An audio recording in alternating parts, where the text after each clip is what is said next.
ট্রেনে সিগারেট খামু, আপনি জরিমানা করেন। চলন্ত ট্রেনে ধূমপান করে রেলকর্মীকে এভাবেই শাসান চট্টগ্রাম দক্ষিণ জেলা বিএনপির আহ্বায়ক ইদ্রিস মিয়া। সেই ঘটনার ভিডিও ছড়িয়ে পড়েছে সামাজিক যোগাযোগ মাধ্যমে। জানা গেছে, গেল বুধবার ঢাকা থেকে চট্টগ্রামগামী চট্টলা এক্সপ্রেস ট্রেনে ঘটে এই ঘটনা। ভাইরাল ভিডিওতে দেখা যায় ট্রেনের দরজার পাশে দাঁড়িয়ে ধূমপান করছেন ইদ্রিস মিয়া। এ সময় রেলকর্মী তাকে ধূমপান থেকে বিরত থাকতে বলেন। রেলকর্মী জানান, ট্রেনে ধূমপান নিষিদ্ধ।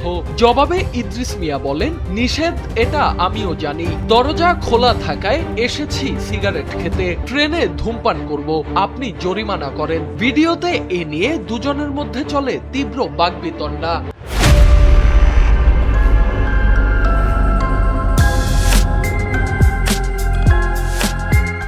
উল্লেখ্য, প্রচলিত আইন অনুযায়ী ট্রেনের ভেতর ধূমপান সম্পূর্ণ নিষিদ্ধ। এ ধরনের ঘটনায় সংশ্লিষ্ট ব্যক্তির বিরুদ্ধে বিধি অনুযায়ী আইনগত ব্যবস্থা নেয়ার সুযোগ রয়েছে। ট্রেনে বিড়ি খাওয়া নিষেধ। আরে নিষেধ তো বলতে মানি জানি নিষেধ। হ্যাঁ, তো নিষেধ জানি নিষেধ এটা দরজা খোলা আছে আপনাকে আমি নিষেধ করছি, তারপর আপনার অনেক খারাপ ব্যবহার করলেন কেন? কেন কি খারাপ ব্যাপার হয়েছে এই কি খারাপ ব্যাপার আপনি নিয়ে কি আপনার কথা বলেন কেন? আপনি ফালতু কেন বলছেন কিসে বলতে বলেন আপনার সাথে?